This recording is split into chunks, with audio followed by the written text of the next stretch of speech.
Next, let's talk a little bit about ChatGPT plugins. So plugins are available currently, at least, in ChatGPT Plus only. I imagine that's going to change, but it's one of these settings that you need to toggle, just like we had to toggle the setting on to have web browsing available. There's a setting for plugins. And then if you want to use plugins, you need to select plugins. And additionally, you then need to actually install plugins from the store. So what are plugins? They're basically like apps or integrations that work directly inside of ChatGPT. And right now, it's very, very early in the development of plugins. There's a handful of them out there, and some of them are useful. Some of them are kind of dumb toys. But if you go here, no plugins enabled, click, there is a plugin store that we can visit. And it doesn't look like there's that many when you load it. At least for now, it's showing me the popular ones. There's only, 10 or so that it's showing me. If you go to all, there's quite a few more. 17 pages for me right now. Now, I'm positive this will change. There'll be way more, although I've actually seen some plugins be removed from the store, and the number has gone down. Possibly some that sneaked through the approval process and had something potentially malicious. Who knows? But there's at least 2 I've seen that are no longer available. Anyway, you can see there's a bunch of different plugins, ranging from things like an Instacart plugin that you can ask about recipes, meal plans, and more, and then it gets cut off here, but you can use it to actually place orders with Instacart. Or smaller things, let's just look at popular ones. Things like a kayak plugin where you can search flights and get real recommendations for actual flights directly within ChatGPT, or a diagram generating plugin. Why don't we try that one? So if I want to use it, I have to click install. This one is called Show Me.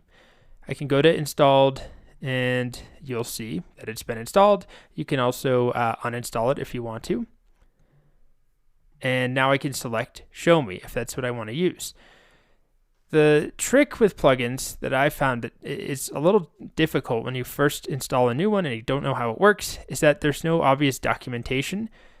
So we can do something like, how does this plugin work? And it should respond to me with some documentation. The Show Me plugin is designed to create visual diagrams based on user requests. It uses a syntax called Mermaid. Mermaid is a simple markup-based language that's used to generate flowcharts. Here's how it works.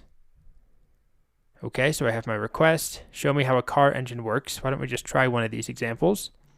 Why don't we draw me a mind map for, let's do cheese making. So again, I'm asking it how it works first. And then I'm going to give it an actual prompt, and let's see what it does. It's using the plugin, as you can see right here. And if I expand this, it's showing me some of the requests that are being made behind the scenes. You really don't need to worry about that. I'm going to collapse it. And eventually, we will hopefully get a nice mind map about cheese making. And here we go. I'm getting the mind map. So it's giving me an explanation, but then we can see the map here. Cheese making is split into ingredients, process, and types. And this is still, it's a very small mind map as far as the whole world of cheese making goes. And what you can also do is edit this. So you can click this. It will take us to a diagram maker where we can then tweak it and add our own stuff in if we want to. So that's just our first example of a plugin. Very simple, but it shows the process. You have to go to the store, install a plugin, and then once you have installed it, you can use that plugin. And the most important first step is understanding how it works. Some of them are a lot more complex than others, but this is a pretty simple one to start with. Next up, I'm going to show a few more examples of plugins that may or may not be all that useful. Some of them are useful. There's no way for me to show all of the plugins that are available because even if I could, there's thousands of them right now, and there's new plugins added pretty much every day. Thankfully, there's now a way to search through plugins, which there was not until recently. And the plugin that I'll be showing you in this video is called Ask Your PDF. And Ask Your PDF is one of many plugins that kind of add the same set of features to ChatGPT. There are many plugins that allow you to work with PDF documents. So if you have a research paper, a manual, I was playing around with this with the manual for I have a generator at home. I live actually, well, I don't know if I ever talked about this. I live off the grid, and I have a solar setup, but I have a backup generator, and the generator is incredibly complicated, and I hate reading the manual. So I was using the Ask Your PDF plugin to help me with the manual. And it didn't change my life or anything, but it is kind of fun to provide documents that ChatGPT knows nothing about, like my generator manual or a research paper that was just published. And that's what I'm going to do here. I have this research paper that a friend sent me, 10 Steps to Complex Learning. It's not terribly long. It's 10 pages or so. But I'm going to see if I can use Ask Your PDF to summarize this research paper, and then I can have a conversation with ChatGPT about this paper. So what I need to do is have a link to some PDF. I need to install the plugin Ask Your PDF, which I've already done, and then I need to enable it in a chat session. So check that box. And then like with any plugin, I can start with, how does this plugin work? And it will tell me the different features of the plugin, including, I presume, the ability to download and store a PDF. There we go. So we can provide a URL to a PDF document. It will validate the URL. Then it will download it. It will store it in a vector database. And then we can perform queries against that PDF. We can ask questions. So let's give it a shot. I'm going to tell it to download this PDF. And I have the URL to this research paper pasted right here. Now, this is something ordinarily ChatGPT cannot do, right? There is no downloading of anything. It doesn't work with PDFs. This can take a little bit. We can see the plugin is working. It's thinking. Something is running. And one thing that's kind of frustrating with a lot of the plugins I've used is that they error out pretty frequently. So hopefully that doesn't happen here, although it has happened to me before with this particular plugin. Okay. It didn't. It said that it successfully downloaded the plugin or the PDF, and it gives me a document ID, and then it automatically starts by spitting out a summary. I won't make you read this summary, but it's accurate. I have read this paper, so I know that this summary is not bad. It discusses the 10 steps to complex learning, a modified version of the 4-component instructional design model aimed at developing educational and training programs. Okay, and now I can ask it specific questions. So here's a really simple one, like who wrote the research paper? And we wait, and we wait kind of a long time because the process here is somewhat complex. It is having to go find this PDF that it downloaded and stored in a vector database. It uses something called embeddings that we're really not going to talk about, but eventually it retrieves the correct information. Paul Kirschner, and I am totally going to butcher this name, this Dutch name. Let's verify, is that correct? And yes, it is. That was a simple enough question. And I could, ask it something about one of these sections, maybe ask it what does the paper say about compartmentalization?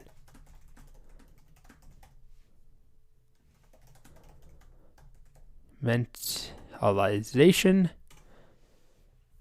You get the picture, right? We're now able to work with documents that ChatGPT could not work with without this plugin. It is slow. It involves a bunch of requests and communicating with a database, and it's not the smoothest process, but it is going to give me decent answers. And it's not perfect, but here we go. It's finding some key points where it mentions compartmentalization in the paper. So that's just one example of another plugin. I'll show a few more. Next up, we'll take a look at another plugin. This one has to do with YouTube videos. It's called Chat with Video. And it allows you to ask questions, analyze, and parse through YouTube videos simply by providing a YouTube URL. I tried a few of these. There's a bunch of similar. You can see I've installed some video highlight and video insights. And this one seemed to work the best, Chat with Video. It actually was quite impressive the first time I tried it, at least. So I have 2 different YouTube videos. Let's try this one. 21 awesome web features you're not using yet. I'm going to copy the URL and ask it to summarize this YouTube video. And let's see what it does. We wait. It is presumably trying to get a transcript. Okay. Here's a summary of the key points. And it may take a while, but these are different parts of the video. Let's verify if it's accurate. So native HTML dialog, native popovers, web GPU. If I fast forward through here, in fact, we do have dialog as one of the things it talks about. And the second point is popovers. So it seems like it's doing a pretty good job. Pretty nifty, honestly. I was impressed with it, and it doesn't take that long. Let's try one more. This is a review or a first impression of Apple's Vision Pro headset. And in this video, I watched it earlier today.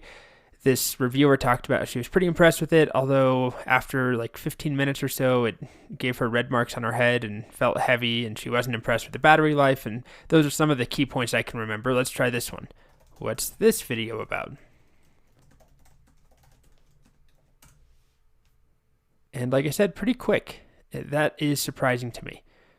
So it's a review of Apple's new mixed reality headset. Here's a summary of the key points. I mean, it's pretty amazing, honestly. It says the headset is compared to a giant Apple Watch attached to the head. And one of the very first things she does in this video is comparing it to an Apple Watch on her head. So it's just using the transcripts. She talks about everything that is summarized here. It can actually watch the video and tell you what's happening in the video. It's just based off of what is said, but still, it's pretty impressive. And it even picked up on what I was saying that the reviewer mentioned. It was comfortable for about 15 minutes, and then the wait started to get noticeable. And yeah, I mean, it's pretty impressive. So it will presumably have trouble with very long videos. I picked two on purpose that were 8 minutes and 5 minutes. I haven't tried it with anything longer, but I would assume it would run out of space or context and get cut off early. So that's a pretty impressive one. And it's one I can at least recommend for now. And it works the best by far out of the handful of YouTube summarizing plugins that I played with. Next, we'll take a look at the OpenTable plugin put out by OpenTable, which is a company. It's a website that helps you find and make restaurant reservations. And that's exactly what this plugin does. It helps you make, it helps you at least find restaurants and reservations using OpenTable, but in a chat-based format. I don't show this necessarily because you'll be making restaurant reservations all the time, but it's an example of a plugin put out by a company. So we'll also look at the Kayak plugin in the next video. It's a little bit different, but let's start with OpenTable. So to use OpenTable, of course, we can start with how does this plugin work, and it will tell us the different things that it can do. But it basically boils down to, it will tell us about restaurant reservations that are available in different cities, different times, meal types, occasions, the number of people in our party, a search radius, latitude and longitude even. There's a whole bunch of different parameters. So let's say I'm trying to plan a birthday party for my sister who lives in New York City. I need a reservation for, let's make it large, 8 people in New York City on, and I'll say August, 17th. And I could get specific about different types of food, but why don't I just start with this? So a reservation for 8 people in New York City on August 17th. It's then going to query OpenTable's databases and give me some sort of response. Oh, more details about the type of restaurant. Okay. Let's say we want a very fancy restaurant. I don't know if that's specific enough. Let's see if it can handle very fancy as our query. Okay. So here are some fancy restaurants where you can make a reservation for 8 people on August 17th. And then it gives me a link. You can see it's using Markdown format. So here's one of the restaurants it suggested based on these links. Cafe d'Alsace. And then I can make my reservation. 8 people, August, it's already sort of pre-filled out for me. Anyway, I don't know if I would use this all that often, but it is just another example of a plugin. In this case, it's a plugin put out by a specific company to help you connect to their product. In the next video, we'll take a look at another example similar to this one, but it's a little more complex because it actually requires some authentication. All of the plugins that we've used so far haven't required 2-factor authentication to be enabled, but some of the plugins in the store do require 2-factor auth. One example of this, if I go to the store and I go to the popular plugins. One example would be, where are you? Notable, right here. This is a plugin that helps us make Python and different coding notebooks, which if you're not a developer, it doesn't matter. I'm just showing this as an example here. It will tell me you need to enable two-factor authentication. And you only have to do this one time, but I haven't done it yet on this account. So I'll go ahead and do that now, enable two-factor auth. And then I'll have to sign back in, and then it's going to give me a QR code, and I'll scan this using my Authenticator app on my phone, or just any camera app will open the link. Okay, that opens in Authenticator, and then it gives me my code in the Authenticator app. It's just a one-time code, so I guess I'll show it to you. And then it takes me back to Chats, and let's see, did that install it? No, I now have to go and install it separately. So now I can install plugins like Notable, which I will just briefly do here. Okay, so now we see something completely different. When I install a plugin that requires authentication, we then will authenticate with the actual application or the provider, in this case, Notable. So I'll create an account with my GitHub login. I'll authorize the application. And eventually. And now it's installed. As you can see here, it's enabled. Let's see. How do I use this plugin? So there's a handful of these plugins that require us to authenticate, and basically it's any plugin that integrates with a third-party application where you would need an account to use that application. So we don't need an account to search on OpenTable, for example, but if we wanted to, and I'm sure there are plugins that do this, that will actually, create or allow you to purchase products. So let's see how this works. We can create a new project, a Notable project from directly within here. I can create a new notebook. I'll just do a quick demo. Create a new notebook. Okay, so it made me a new notebook, and then it gives me the link. So this is an interactive Python notebook, a Jupyter notebook. Again, not at all important if you're not familiar with those concepts, but hopefully you can see this is creating something off the platform, right? This is creating a notebook on this Notable website. It's giving me a tutorial, and that's all that I'll show about this particular plugin. The point of this video is more about enabling two-factor auth for certain plugins that require it.